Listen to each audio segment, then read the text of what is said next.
Hello mga ka-blessing, natati karon sa dalang pagulong sa Mawa. As you can see, trabaho gyapon sila sa nag-landslide. Itong naligad ng mga pila ka adlaw o still na nag-recover pa o I was reminded sa nag-train sa muna concerning sa kapong babae na tindog na pindalan. Ang first impression sa mga tao murag wala gid siya nagpakabana, but when she was interviewed ingon niya nagpaabot daw siya og sakyanan.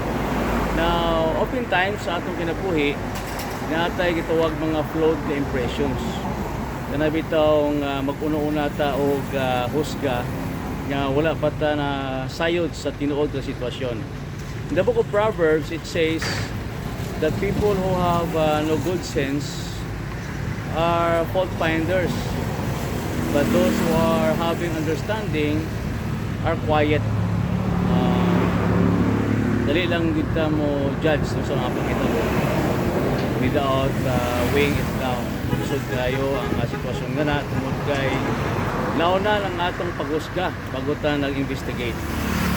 So human as we are, prone kita ni ana, but the Bible is telling us that a man of understanding or of great wisdom is quiet. So importante gyud ay nga ang mga butang nato nga nakit-an nadunggan dili dayon ta mohatag diay isang verdict unless kung atong napurbahan. So it is a reminder to all of us na importante gyud ay nga naatay gitawag nga paghatag og kaalam sa atong mga butang nga tagaan nato og pagtagaan. So importante gyud nga dili dahil ta basta-basta dahil mo jump into conclusion. So remember kita usay masipyat pod.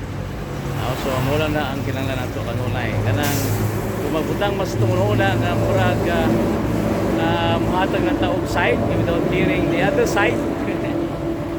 Dili lang ato sa ning evaluate atong kagulingon tama ba tong decision.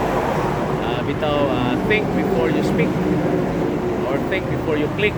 Lisod man mag-post ta diretso, mistot ta diretso, mag-comment ta diretso, mag-decision ta diretso nga wala pa nato isuta ang mga butang. So ang tao nga may kaalam, ang mga butang dili basta-basta gituuhan, iya sa ning probahan.